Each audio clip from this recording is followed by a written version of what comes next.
Սեյրան Օհանյանի կնոջ գործը մտել է դատարան եւ նա հայտնվել է մեղադրյալի աթոռին։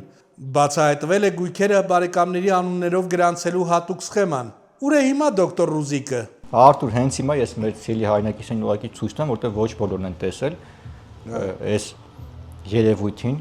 Ունդեղ գրառում էր, իմ սիրած սրճարանում Փարիզում ինչ-որ գերի 5-րդի, թե չեմ հիշում, բայց նկարը ցույց տամ ու այդ պայուսակը խնդրեմ Գորգոթիլոսի կաշվից։ Մի քիչ պետք է խնդրեմ առաջ բարձ։ Ահա։ Խնդրեմ Արտուր։ Հաստատ ուրախ, երջանիկ, երջանիկ։ Կյանքն է, ուրեմն սա ճողոփրել է Հայաստանի Հանրապետությունից, Արտուր, սա հենց արդեն ինֆորմացիան ստացել են, որ մեղադրյալի կարգավիճակը ձեռք բերելու։ Մենք մեր երբ սրա դաչան այդպես Սևանում ամառանոցը նկարահանեցինք, մեր հայրենակիցները տեսել են, մենք նշեցինք, որ օրհասականը սրանց վիճակը եւ մենք ինֆորմացիան հրապարակել ենք, որ Սեյրան Օհանյանի երեխաների Ֆրանսիայում են, Փարիզում են, սրանք այնտեղ կլինիկա ունեն եւ սա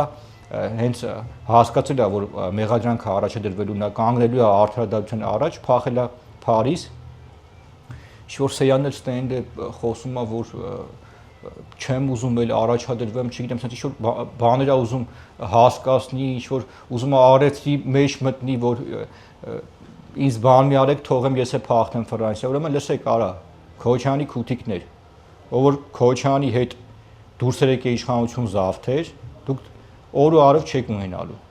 Ինչ վերաբերում է այս Ռուզիկին, Ռուզաննա Գուրգենովնային, տեսեք Արտուր, մարդու պղծության աստիճանը, որ մենք երկիրը այս վիճակում պատրաստ ենք պարտվել, սա փոխանակ ծպտունը կորի, Facebook-ը ջնջի, իրան ջնջի ընդհանրապես, որ մարդիկ չհիշեն, բռնում է սրճարանում նկարվում է ու շարքային գեղացի, բան չեմ կարող ասեմ, ու գեղացու պես, այնց այդ ցունկ են դրել, որ երևա, որ թանկարժեք ցունկ է ինքը ունի, այսինքն իր կյանքում բան չի փոխվել, ինքը տենց բանն է, Ռուզիկն է մեր։ Սրանք գեղացի են Արտուր, սրանց ես խղճում եմ ուղղակի սրանց։